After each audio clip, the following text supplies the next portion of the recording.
¿Cuáles son esos lugares casuales a donde puedes ir pero que acabaron en algo inquietante?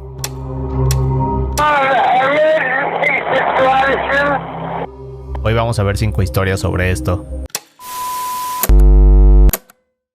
El domingo 17 de noviembre del 2013, Nicolas Mevoli se preparaba para una competencia. Estaba a punto de romper un récord mundial. Para que entiendas la historia, déjame darte un poco de contexto de Nick. Durante 2011 y 2012 se había obsesionado con ser uno de los mejores buzos del mundo. Lo que Nick practicaba era algo conocido como freediving, o sea, buceo libre. En resumen, es sumergirte lo más profundo posible, sin ningún tipo de equipo, y aguantando la respiración lo más que puedas.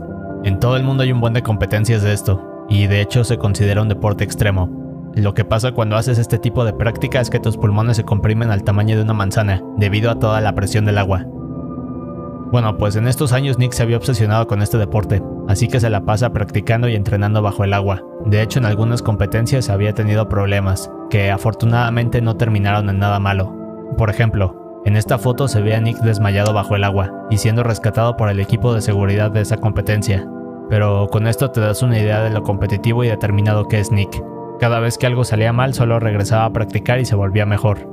De hecho, después de todos estos problemas en sus competencias, había ganado ya algunos premios y medallas. Por ejemplo, rompió un récord durante 2013. Este consistía en sumergirse 100 metros bajo el agua, que sería algo así como un edificio de 30 pisos. De hecho, Nick fue el primer norteamericano en lograrlo, y por esto mismo se había convertido en uno de los buzos más queridos, además de que ya se le consideraba como uno de los mejores.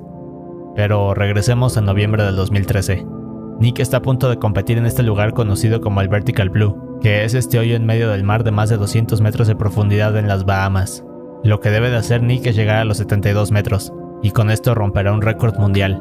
En el lugar hay otros buzos, los equipos de seguridad y un sonar, que es este dispositivo el cual les permite saber a todos en la superficie qué tan abajo van los buzos.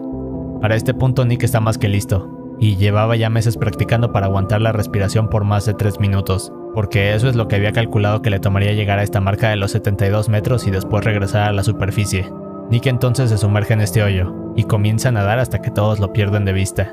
Si estuvieras desde la perspectiva de Nick, lo único que podrías ver sería una cuerda en el centro de este hoyo, que sirve para no desorientarse, porque como te imaginarás, metros más abajo hay oscuridad total. Cuando pasan los primeros 2 minutos aproximadamente, deciden hacer una prueba con el sonar. Lo que se revela es que Nick se ha detenido a los 68 metros, es decir, 4 metros antes de romper el récord. Todo el mundo se pone nervioso porque no saben qué ocurre, pero deciden correr otra prueba del sonar. Lo que se detecta esta vez es que Nick se ha regresado, y ahora va para abajo de nuevo. Nadie entiende muy bien qué sucede, pero seguramente lo que piensa Nick en este punto es que está a punto de lograrlo, y como es muy determinado, decide no rendirse. Los segundos siguen pasando y todos en la superficie están muy atentos. Pasando los 3 minutos, Nick no sale del agujero, así que todos comienzan a asustarse y ponerse ansiosos. Cuando revisan el reloj se dan cuenta de que marca ya 3 minutos con 30 segundos, así que la ansiedad sigue escalando. Pero de la nada Nick sale a la superficie para tomar todo el aire que puede. En cuanto lo ven todos se emocionan. De hecho, Nick se quita los protectores de ojos. También hace esta señal con la mano de que todo ha salido bien, y a los pocos segundos se desmaya. Todos se quedan en silencio. Los paramédicos rápidamente intervienen para revisarlo. Lo que se cree es que en ese punto de los 68 metros, cuando Nick se había detenido, algo le ocurrió a sus pulmones. Esto hizo que intentara regresar, pero siendo tan determinado intentó romper el récord, así que volvió a nadar hacia abajo.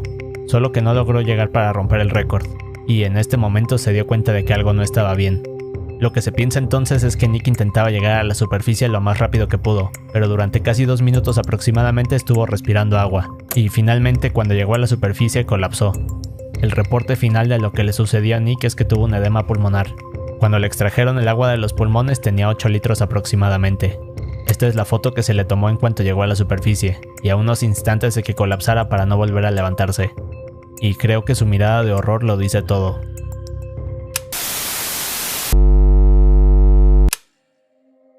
Hace unos años un grupo de exploradores de cuevas se encontraron con algo que no esperaban. John Jones y su familia eran expertos en explorar cuevas subterráneas. De hecho, durante toda su infancia le habían enseñado a hacerlo. En noviembre del 2009, durante una reunión familiar, sugirieron ir a explorar una cueva como hacían antes. Así que John Jones, su hermano Josh y otras 9 personas salen a explorar una cueva. A esta cueva se le conoce como Nutty Putty Cave. De hecho, era una cueva bastante popular, solo que nadie de ese grupo había entrado ahí. El 24 de noviembre el grupo entra a las 8 p.m. aproximadamente. Después de varios minutos explorando, llegan a una sección conocida como el Gran Deslizadero. La zona no era tan difícil de atravesar, solo que John y Josh deciden que es demasiado fácil para ellos, así que se separan del grupo para buscar una ruta más difícil conocida como el Bird Canal. Durante los próximos minutos ambos llevan este mapa del lugar. John va al frente y va diciéndole a su hermano por dónde ir. Después de varios minutos explorando esta cueva solitaria y silenciosa, John se detiene. Se da cuenta que hay un hueco en un muro frente a él. El hueco empieza desde el suelo y llega más o menos a la altura de su cadera. Como John era bastante intrépido de niño y estaba acostumbrado a atravesar por lugares así, decide meterse. Su hermano Josh empieza a ver cómo se desliza poco a poco hacia adentro, y espera que le dé indicaciones para seguirlo. Como puede, John sigue atravesando este hueco, y al poco tiempo se da cuenta de que es algo apretado. De hecho, comienza a hacer todas las maniobras que puede para meterse. Lo que hace es pegar los brazos en su cuerpo y torcerse como si fuera una lombriz. Lo que piensa en estos momentos es que el Bird Canal está del otro lado de este túnel, y que este pasaje es precisamente lo que hace tan difícil esta ruta. Pasan un par de minutos y John sigue metiéndose. Está convencido de que del otro lado llegará una sección más abierta, y finalmente se da cuenta de algo. Adelante de él el túnel parece ser algo curioso. John puede observar que hay como un borde, como si hubiera una inclinación al final. Esta parece llegar a otro lugar, así que piensa que por fin lo logró y del otro lado llegará al canal. Se comprime todo lo que puede y finalmente logra llegar a esta sección inclinada, pero aquí se da cuenta de que hay un nuevo problema. Se da cuenta que llegando a esta parte curviada es muy difícil pasar. Esto es porque el suelo le aprieta las costillas, y de hecho no le permite llegar al final del túnel. John se detiene por unos momentos, comienza a pensar qué hacer, y finalmente decide que va a sacar todo el aire para que pueda comprimirse, y así poder llegar al fondo del lugar. John entonces exhala, hace el esfuerzo y finalmente lo logra. Pasa este borde, y cuando cruza se da cuenta de lo que hay debajo del túnel. Lo que logra ver entre la oscuridad es que el túnel se iba haciendo cada vez más pequeño, hasta que finalmente se convertía en un callejón sin salida. Al mismo tiempo que ve esto vuelve a tomar aire, pero al momento en que se expande su tórax se queda atascado. Rápido intenta hacer el esfuerzo por echarse para atrás. En este punto se da cuenta que necesita ayuda, así que le comienza a gritar a Josh que está atorado. Cuando Josh comienza a atravesar el túnel y hacer todas estas maniobras para lograr pasar, se da cuenta de que es demasiado apretado, pero entre toda la oscuridad alcanza a ver los pies de su hermano que está de cabeza. Así que le dice a John que irá por ayuda. De hecho, cuando Josh intenta salir casi se queda atorado, pero después de unos segundos logra salir. El problema no es solo que John está atorado aquí, sino que cuando Josh logra pedir ayuda se da cuenta de que el equipo de rescate tardará 3 horas en llegar, y esto es porque estaban muy por debajo del nivel del suelo.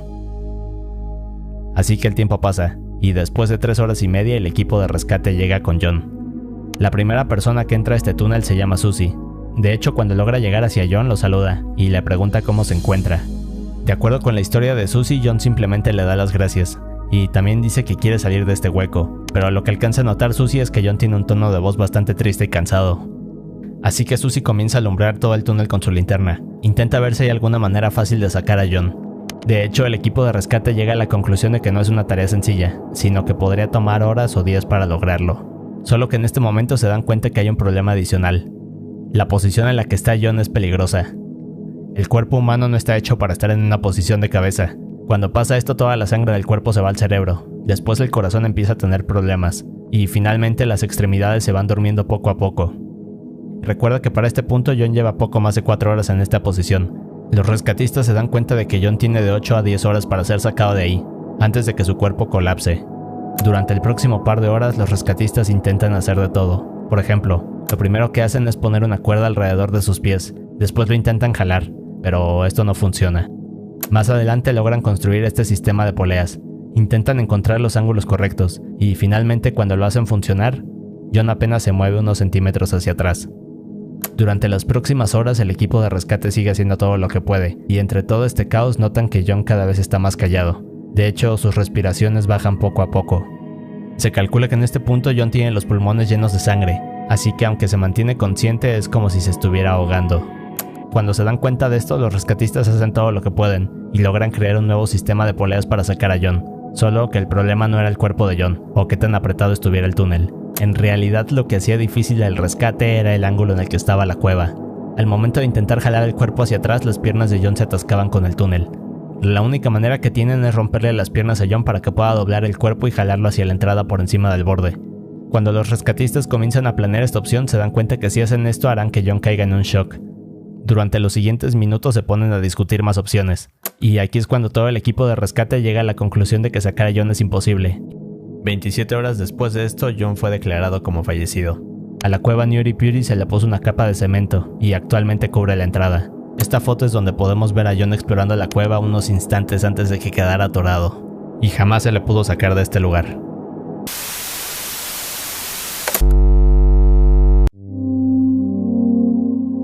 Hace unos años una pequeña embarcación de rescate se encontraba navegando por el mar, cuando de repente se encuentran con este kayak. Lo extraño es que el kayak tiene algo que nadie esperaba encontrar. Años antes, Andrew McCauley es esta persona aficionada a los deportes y aventuras. De hecho, era un escalador experto y había explorado muchas regiones de Australia, Patagonia y Nueva Zelanda. Durante los 90s había logrado retos imposibles de exploración, solo que años después decide hacer lo mismo, pero ahora en el mar. Así que Andrew comienza a hacer kayak. Durante los próximos años atraviesa las rutas más difíciles alrededor de toda Australia. Por ejemplo, en 2005 había estado solo durante 7 días en el Golfo de Carpentaria. También había cruzado solo desde Australia hasta Tasmania por una ruta de 220 kilómetros, conocida como el Bass Strait. De hecho, no solo lo hizo una vez, sino 3 veces, y esto es porque en realidad se estaba preparando para un viaje más peligroso. Andrew en realidad estaba practicando para atravesar esta ruta conocida como el Mar Tasman. Es esta ruta que va de Australia a Nueva Zelanda. El recorrido es de 2000 kilómetros aproximadamente. La ruta es tan peligrosa que otras 3 personas igual de experimentadas que Andrew se habían rendido al poco tiempo de intentar atravesarla. De hecho, las autoridades de Australia le aconsejaban no hacerlo. La ruta no solo es extensa, sino que el clima es lo que la vuelve peligrosa. Se dice que hay fuertes tormentas con vientos demasiado violentos. Esto hace que el mar se agite más de lo normal y se produzcan cambios bruscos e impredecibles. Andrew estaba consciente de todo esto, y llevaba ya varios meses planeando la expedición. Durante todas sus prácticas se da cuenta de que el problema real será el clima. También logra calcular que el viaje durará casi un mes. Así que para prepararse contra el clima lo que hace es una modificación a su kayak. Construye esta cabina de fibra de carbono amarilla, después le pinta una cara y le pone el nombre de Casper. Esta cabina le servirá para poder dormir y estar protegido durante las noches. Para calmar a las autoridades, Andrew les muestra su kayak, después le hacen pruebas y finalmente le dan permiso.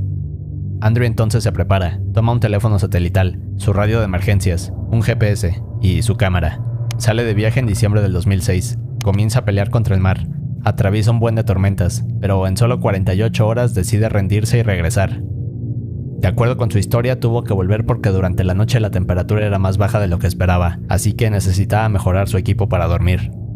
Semanas después, en el 11 de enero, se despide de su esposa y de su hijo, y finalmente sale a navegar. De nuevo el clima es violento. De hecho, el clima de este mes está registrado como uno de los peores desde 1988. Las olas miden casi 10 metros de altura y golpean el kayak una y otra vez. Por otra parte, los vientos cambian todo el tiempo y las tormentas tampoco paran.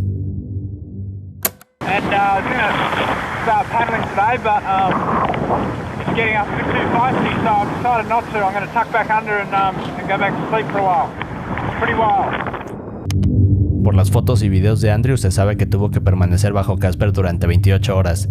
Semanas después el kayak había funcionado a la perfección. Lo mantiene protegido, así que sigue documentando su viaje.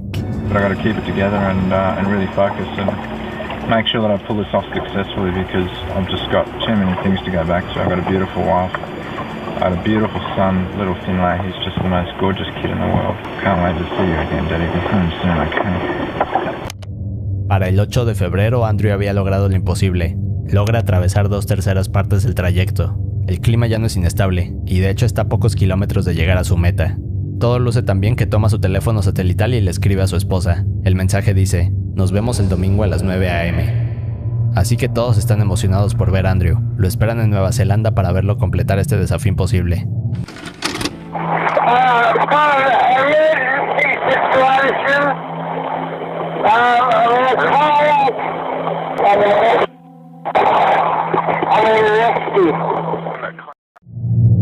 Un día después y ahora en viernes por la noche, la Guardia Costera recibe una llamada de auxilio. Como nadie sabe qué está pasando, deciden lanzar una búsqueda por la noche, pero no encuentran nada.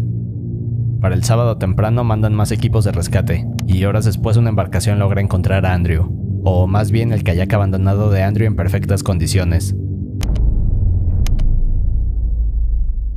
Primero encuentran su teléfono satelital, después observan sus remos, también encuentran su GPS, junto con su radio para emergencias. Cuando comienzan a probar los dispositivos no encuentran nada fuera de lo normal, de hecho todos están en perfectas condiciones, pero a los pocos minutos encuentran algo más. Entre todas las cosas está la cámara de Andrew. Cuando la toman y comienzan a ver día por día lo que Andrew experimentó en el mar, todos se sorprenden, pero cuando llegan a la última foto se encuentran con esto. La expresión de Andrew es bastante extraña, y después de esto jamás fue encontrado. Al día de hoy este es uno de los misterios más grandes.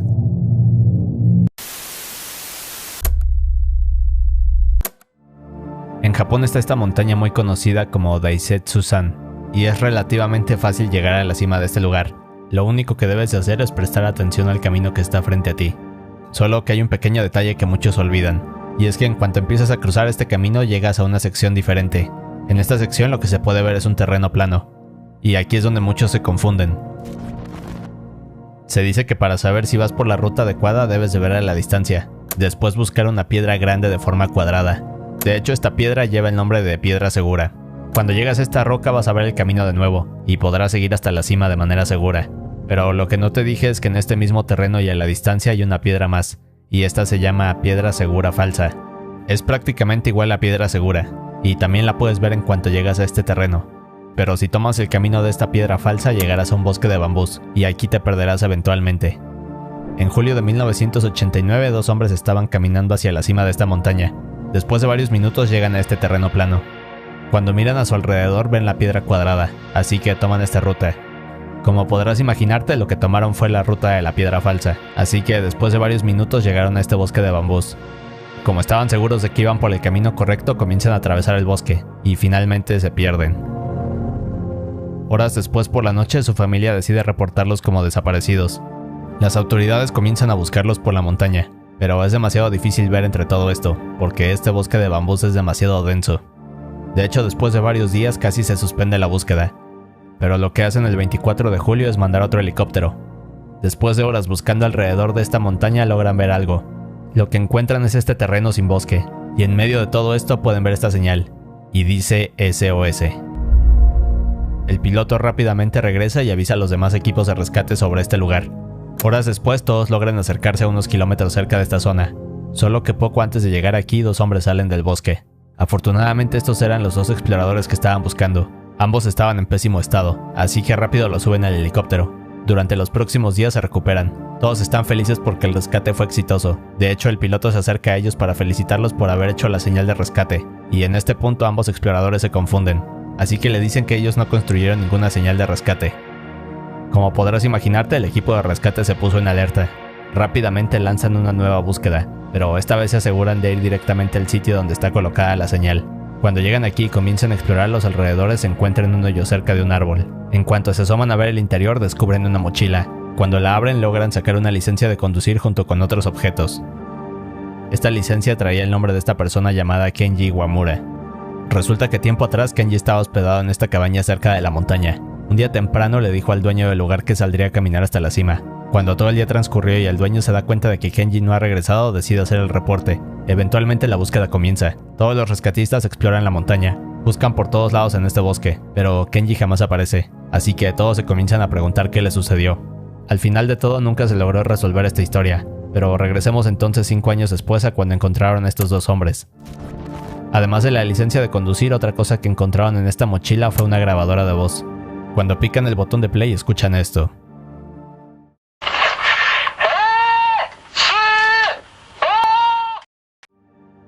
Lo que Kenji dice en esta cinta es: estoy atrapado, no puedo moverme, SOS, por favor ayúdenme.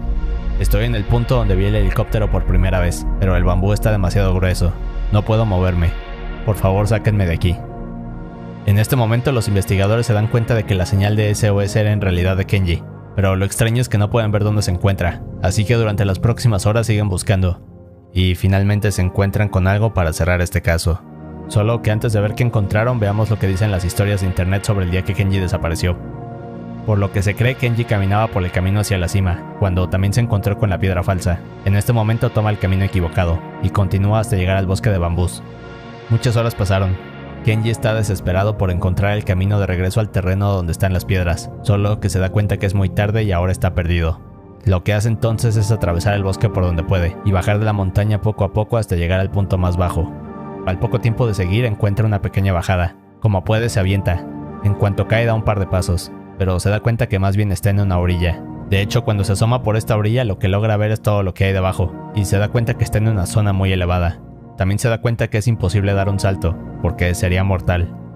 Así que cuando regresa la mirada para intentar subir por donde bajó, también se da cuenta que está muy elevado, y no hay manera de escalar de regreso. Pasa más tiempo, y en este punto está bastante desesperado, pero en medio de todo esto logra escuchar un helicóptero. A los pocos segundos lo ve pasar justo por arriba de él. Seguramente Kenji piensa que lo están viendo y bajarán por él, pero la realidad es que el piloto no logra ver nada, y finalmente se va. Lo más probable es que en cuanto Kenji vio que el helicóptero se alejaba se sintió terrible, así que la ansiedad comenzó a escalar poco a poco. Se cree que durante los próximos días Kenji estuvo atrapado aquí. No tiene comida, no tiene agua, tampoco tiene cómo protegerse del frío, y lo peor es que no hay una manera de comunicarse. El último recurso que le queda es tomar su grabadora, y aquí comienza a decir todo lo que escuchaste hace un momento. Después de grabar esto, se cree que Kenji se armó de valor, y como pudo encontró la forma de bajar por esta sección donde se encontraba atrapado. A los pocos minutos llega a esta zona no boscosa. Lo que encuentra son unos árboles, y gracias a esto logra construir una señal de SOS. Pero desgraciadamente Kenji nunca logró salir de aquí. Regresemos entonces al día en que los investigadores buscaban por esta zona. Lo que logran encontrar a unos cuantos metros del árbol donde estaba la mochila son huesos humanos, y finalmente, después de hacerles pruebas, se llegó a la conclusión de que eran de Kenji. Pero aún hay algo más. El caso se hizo tan grande en Japón durante estos años que muchos prestaron atención, solo que encontraron inconsistencias con los reportes de las autoridades. Estas inconsistencias son las que vuelven a esta historia más turbia y misteriosa. Lo que pasa es que los reportes de las autoridades mencionan que la señal de SOS estaba construida con 19 troncos. Cada uno medía alrededor de 5 metros de largo, lo que quiere decir que eran muy pesados y difíciles de transportar. De hecho, el sitio donde se hizo la señal estaba a decenas de metros lejos del bosque. Además, otro detalle muy importante es que los reportes dicen que estos troncos habían sido cortados a la perfección, como si se hubiera usado un hacha.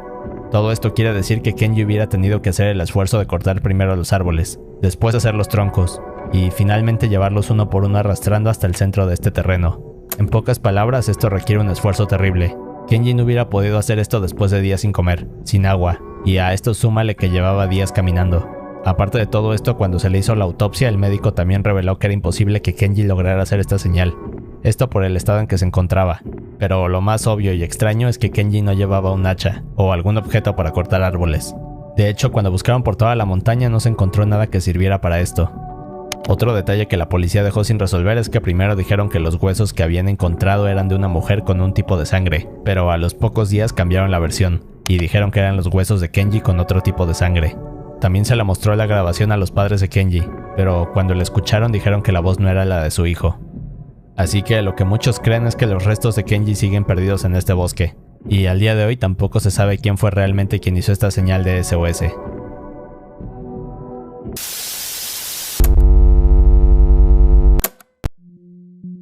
El domingo 12 de febrero del 2017, Abigail y su amiga Libby se preparan para una pijamada. Ambas tienen 13 y 14 años.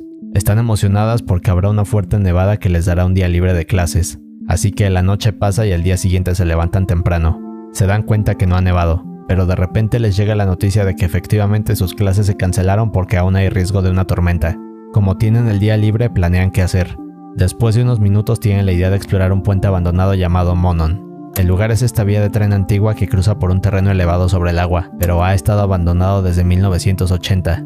Lo que lo hace tan popular en la ciudad es que se puede cruzar sin problema caminando. De hecho, el trayecto se logra atravesar en tan solo 30 minutos. Así que cuando Libby y Abigail ven que es temprano y no se ve que vaya a nevar, piden permiso para salir. A los pocos minutos, la hermana mayor de Libby decide llevarlas. Además de todo, el acuerdo que tienen es que deben de estar listas a cierta hora para que el padre de Libby las traiga de regreso. Tiempo después se sube esta foto al Instagram de Libby. Aquí se puede ver a Abigail caminando sobre las vías del tren. Las horas pasan y el padre de Libby le manda un mensaje avisando que está por llegar. Un par de minutos adelante llega al puente, pero no ve a nadie. Así que el padre comienza a marcar al celular de las dos, pero ninguna contesta. También empieza a mandar mensajes, pero de nuevo nadie le escribe de regreso. El padre de Libby se pone ansioso, así que decide marcar y pedirle ayuda a su padre. Media hora después, el padre y el abuelo de Libby empiezan a caminar por las vías para ver si pueden encontrarlas. Para este punto están demasiado nerviosos y buscan por todos lados. Le dan varias vueltas al lugar y las horas pasan rápido, pero como ya es demasiado tarde llaman a la policía. Para la noche hay decenas de oficiales buscando pistas. Sigue sin haber rastro de las niñas, así que la búsqueda sigue durante la madrugada, y al día siguiente la policía encuentra algo. La descripción que dio la policía sobre esta escena solo dice que fue algo brutal e inquietante de ver, pero entre las cosas que lograron recuperar estaban los teléfonos de ambas niñas. Días después, cuando logran desbloquear los teléfonos, encuentran algo más. Lo que se sabe es que tan solo unos minutos después de que Libby tomara esta foto para Instagram, un hombre salió al otro lado de las vías. Este hombre se les comienza a acercar. Lleva las manos en las bolsas de su chamarra, también camina con la cabeza hacia abajo, y trae esta gorra para cubrir su rostro. En este punto tanto Abigail como Libby sienten que están en peligro, así que comienzan a caminar rápido. Aquí es cuando Libby saca su teléfono y comienza a grabar al hombre. Durante los próximos minutos intentan caminar lo más rápido que pueden, pero eventualmente el hombre las logra alcanzar.